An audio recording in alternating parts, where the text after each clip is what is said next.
everyone, I'm Bree. I'm here with SideQuest Vlogs. I'm here with Ben Braun. So Ben is currently playing for our men's volleyball team at Long Beach State University, and we're gonna take him over through our interview over playing Legos. Playing Legos, let's do it. Let's do it. Awesome. So yeah, let's begin. Let's begin here. Are you taking care of the blaster here? Yeah.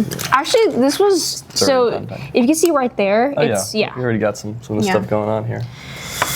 Are you into Legos? When was the last time you built a set? I am super big into Legos, Lego Star Wars specifically. As I can see from the speeder here, I'm kind of liking where this is going. Last time I built a set was, I think actually 3 months ago. I was walking through Target, and I always do this to myself. I say I'm not going to go into the Lego aisle, and then I walk out of there with a Lego set. I try to keep it under about $20. Legos have been doing a good job of keeping under $20 recently. They were a little expensive for a while. Yeah. But now I have it guarding. We got a gold medal in Gatineau for Team USA over the summer, and so now those clone troopers are protecting my gold medal. So it's very safe at home behind those plastic pieces of armor. You know, like when I reached out to you and offered you to do an interview over Legos, I was like, at first I was not expecting this, but I was finding my different ways to approach people and to keep the audience also engaged of what we're doing here. So I was like, and you told me like Lego Star Wars. Yeah, I was like, oh, in the parentheses, please let it be Lego Star Wars. I'm like 100%. Yeah, so. I love Lego Star Wars. So yeah, big ups to you for that. I'm not finding these pieces. I'm sorry to interrupt, but take your time. I mean, it's not working. Yeah, I try to separate them, you can see colors and whatnot, but I think these things are just not popping unless they're gray. I'm totally losing my mind. Hopefully we're not missing any pieces, but yeah. Hopefully not. That'd be a bummer. But yeah, take me over, when did you first start playing volleyball? And when did you know that this was a sport you wanted to pursue? Yeah, so actually I started playing volleyball pretty late. I didn't grow to be 6'11" until about my junior year of high school. Wow. And so there was no volleyball in the Coachella Valley. My dad's trying to work on getting that kind of grown. He's doing his own beach team and stuff there. They're actually crushing it. Not to shut him out, but he's killing it over there. I kind of had an unorthodox thing. I didn't know that my dad was on the national team. He was an alternate for the 1988 team. I didn't know that until my 8th grade career day when he told the whole school that he was. And they were like, oh, why didn't you tell us your dad was in the Olympics going there? And I was like, well, I also just found out, believe it or not. So that was kind of funny, going from that to out of a sudden playing volleyball.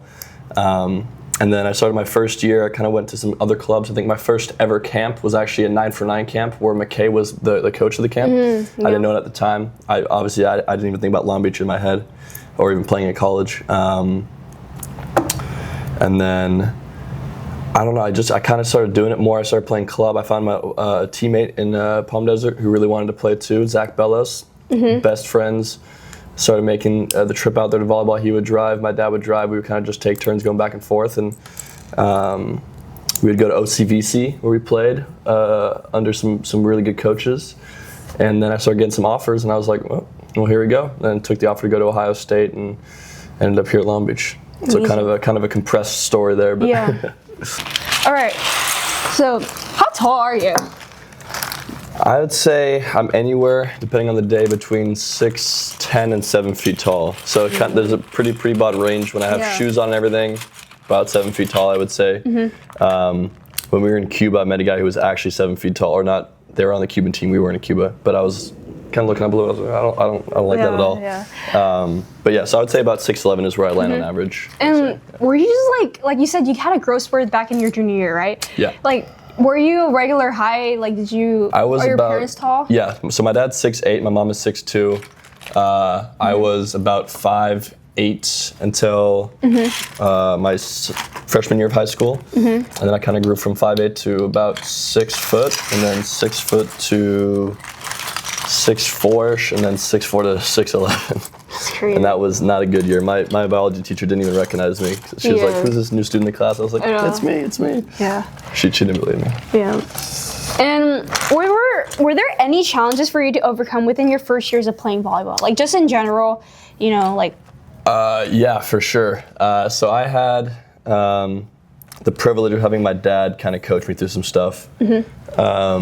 But the cool part about that is that you always kind of have somebody in your corner. So if you're messing something up or you don't really know where you are. You have somebody who's kind of telling you what you can do better or who you can kind of learn from. And so that kind of, I think, helped me develop a lot faster. Yeah. But I think definitely volleyball is one of those sports where I think it has one of the highest learning curves. You don't really go from not being good at it to being good at it very quickly. You kind of got to learn a lot. And we have this thing here at Long Beach. It's like the 10,000 hour rule. You're not really a pro at something unless you've been there for 10,000 hours. Really?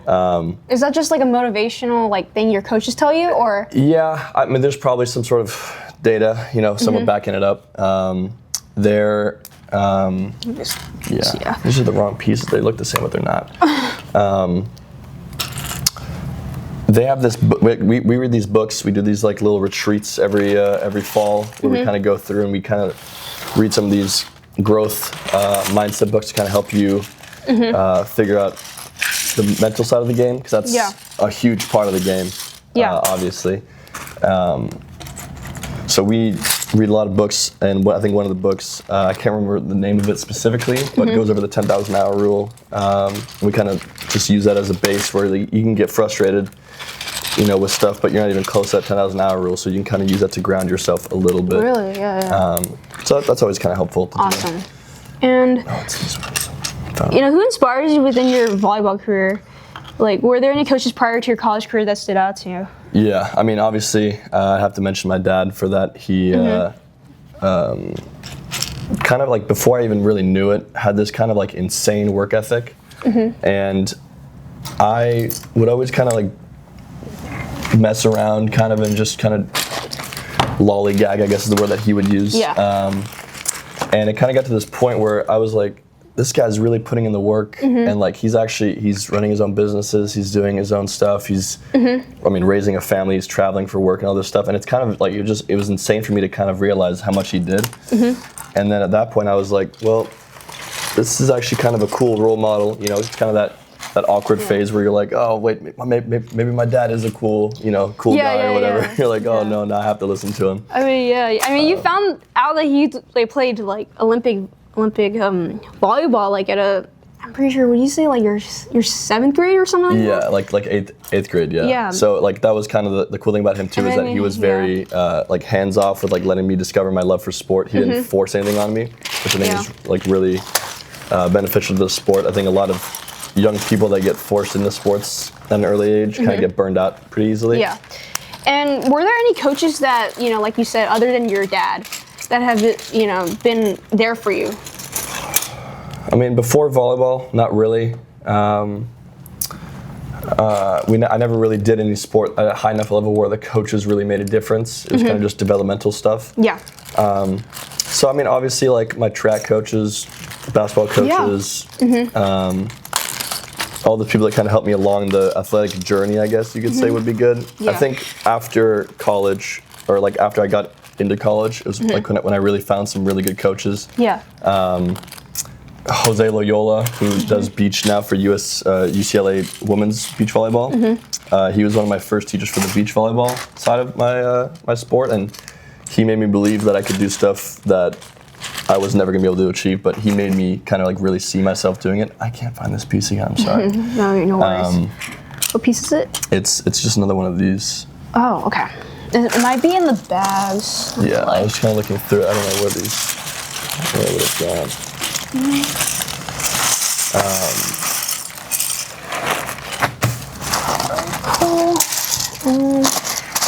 Let's just. Oh, found it. Cool. All right. We're back. And, what would you like to tell young athletes, specifically one who might want to get into the volleyball career? What advice would you want to give them? Like I said, my page is dedicated to promoting sports. It's promoting this healthy lifestyle and taking things we don't understand about being a D1 athlete, being an athlete just in general. What would you like to tell them? Don't be too hard on yourself. I had a lot of conversations with people kind of over my Instagrams, because I'm kind of just open to everybody. I just kind of like talking to people in general.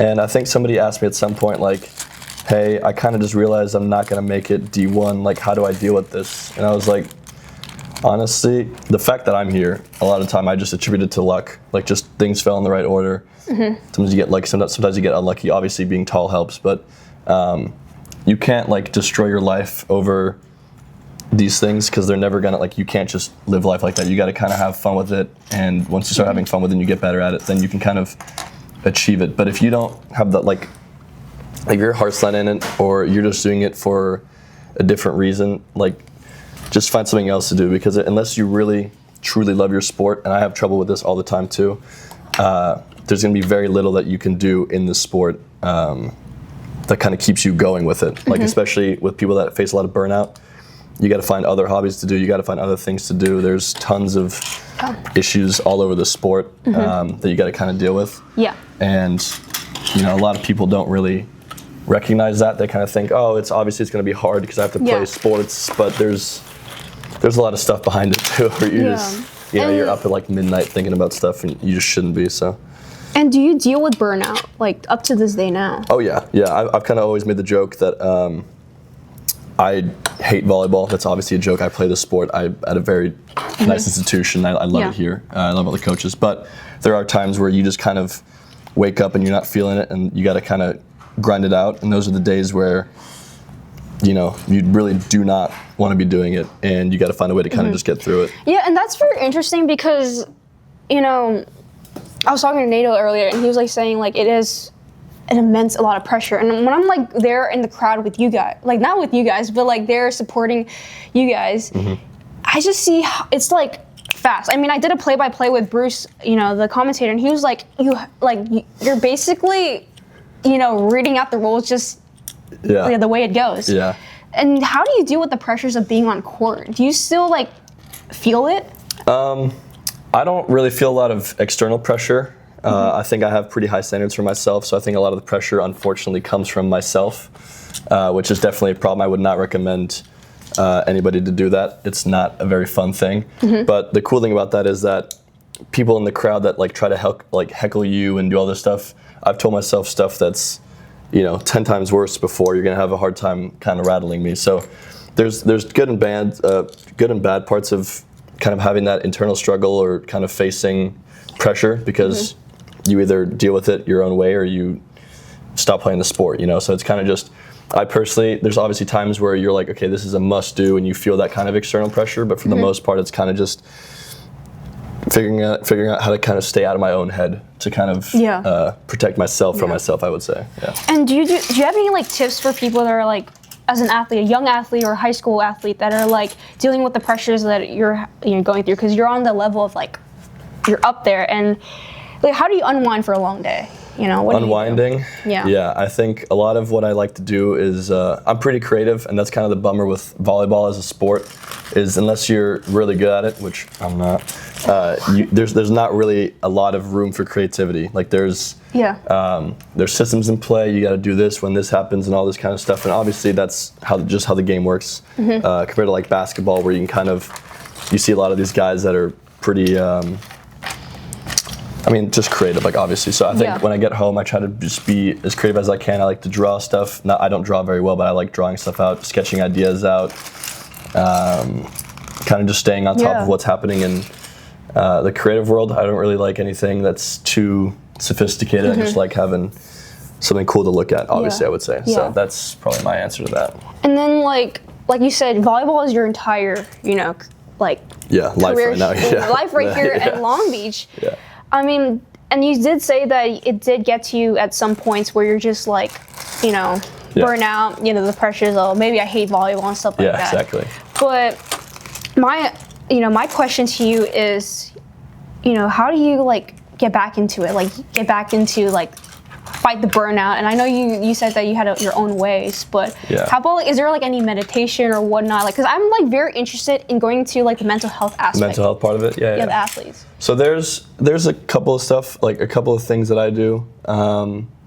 I personally have just never meditated or journaled. I know that meditation and journaling is a large part of what helps a lot of people do what they do every day. Yeah. So I'm not discrediting that, but I'm just saying I personally just don't do that.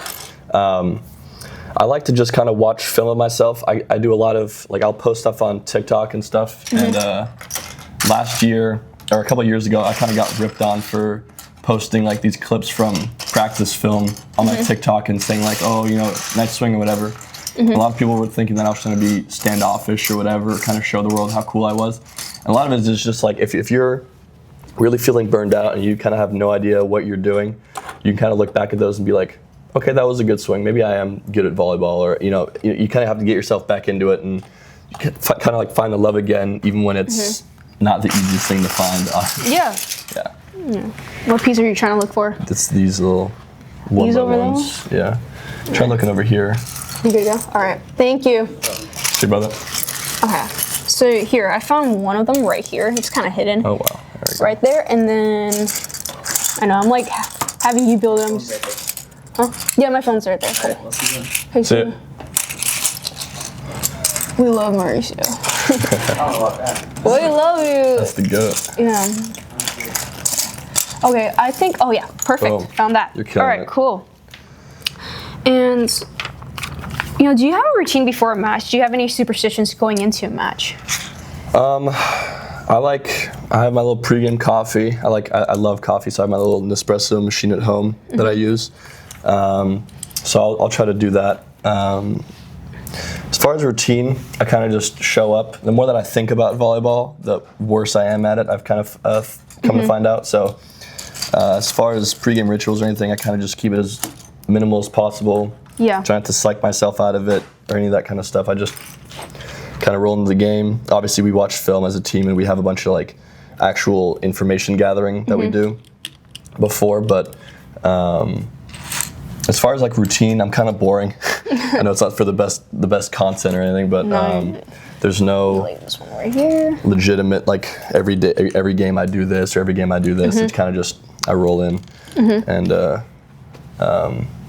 Yeah. I guess play the game. Yeah. That's awesome. I mean, understanding that you had a successful career within your high school, this is what I'm really interested about because, volleyball is your entire career right now. Yeah. But in high school, you did basketball, you did track and field, and you did also water polo. Tell me more about your experience within all those sports. Most of the viewers are young athletes who want to pursue a career within sports, within their high school experiences. What can you say is the most important aspect of being a student athlete and maintaining those sports?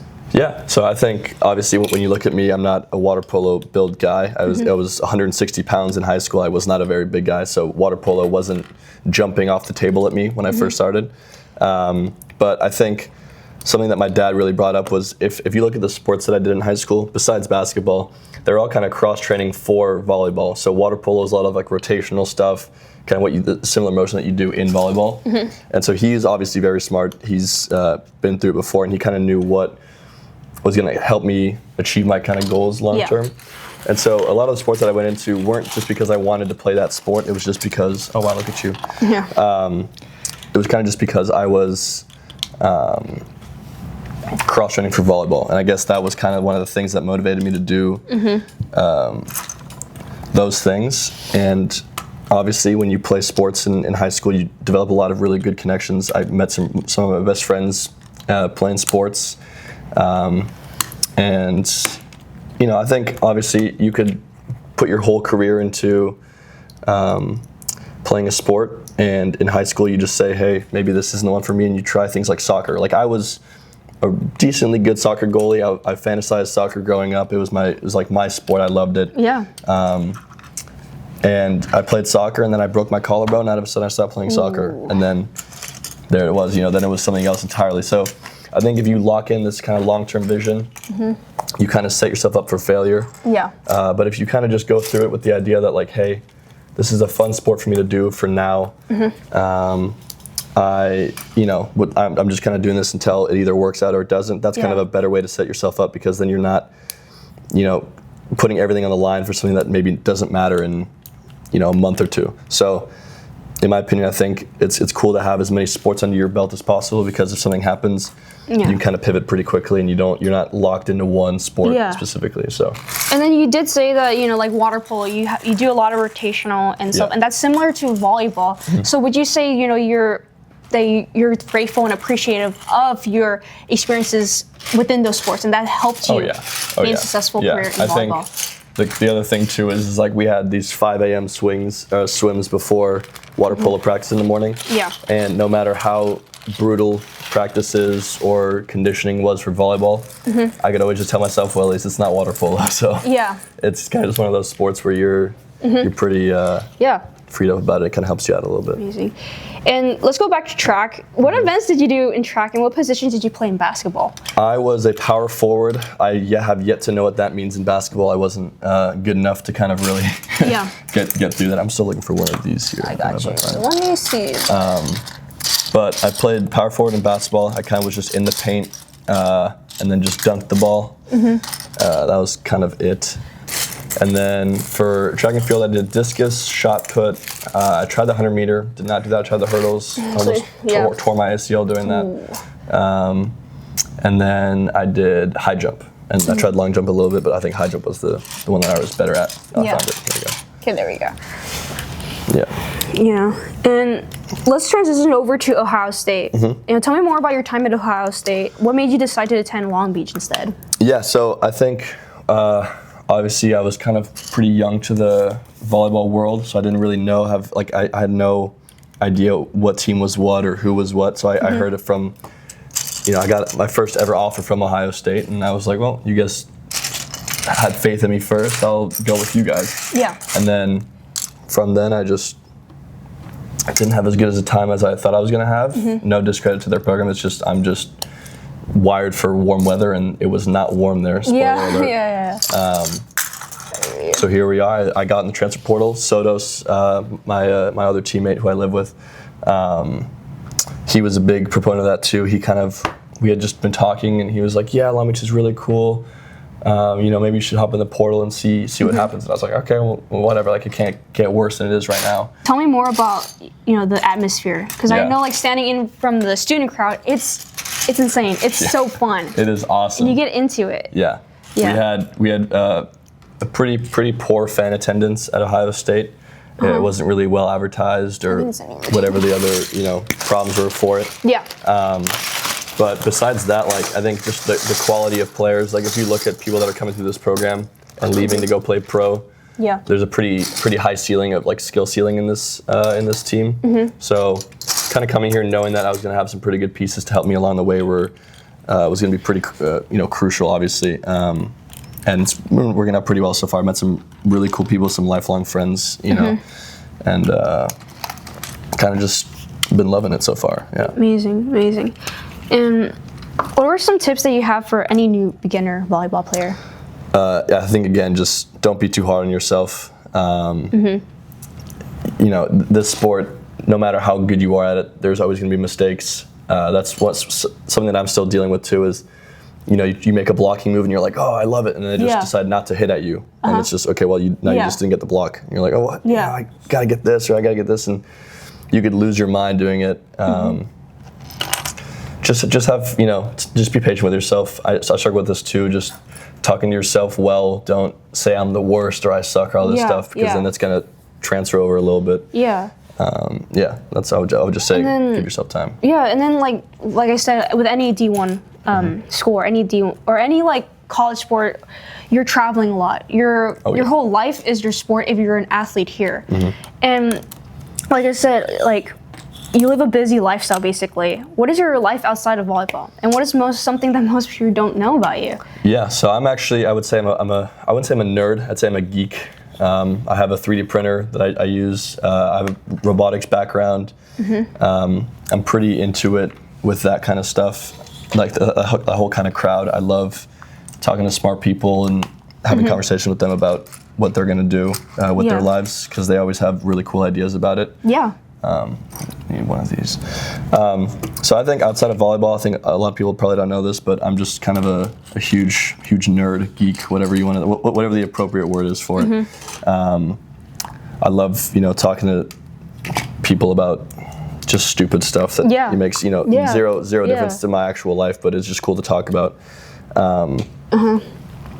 So I think I would just say probably just being a nerd, kind of just dealing with, I think 4 more of these. Oh, okay. Yeah, totally missed those.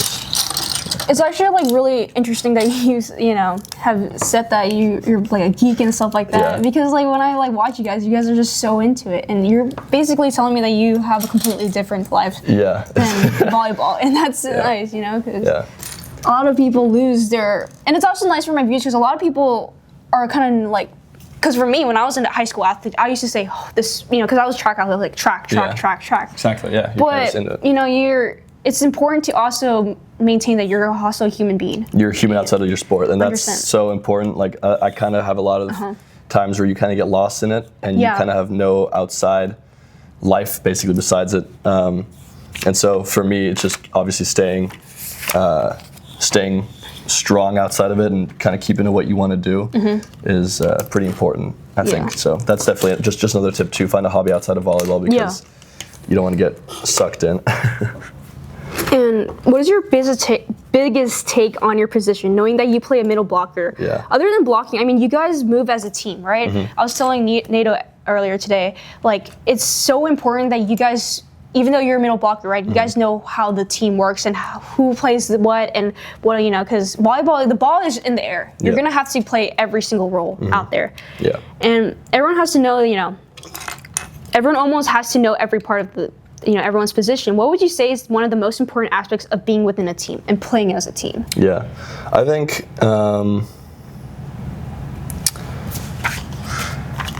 the team culture thing, I think there's been lots of studies done on various, I'm losing my mind here. This is not going where it's supposed to. It's supposed to just click in there. Oh, because we don't have that here.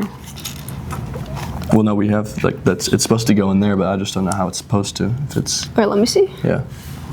Let's see. Did we do something wrong? Wait. I hope not. Oh, maybe the thing's too short. How short is that one? The same length? Yeah, same length. Okay. Oh, wow, that's a bummer. Wait, let me see. Yeah. Oh, maybe it's this way. Here.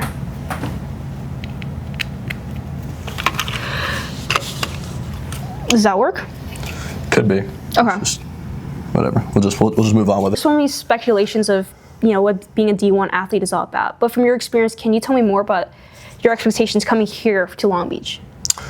Yeah, I think kind of just personal stuff, expectations-wise, like just being a perfectionist with it, wanting to get every block, wanting to get every kill. Unless that's like the whole thing we have to do right there. Maybe that's why it's already pre-done. Yeah.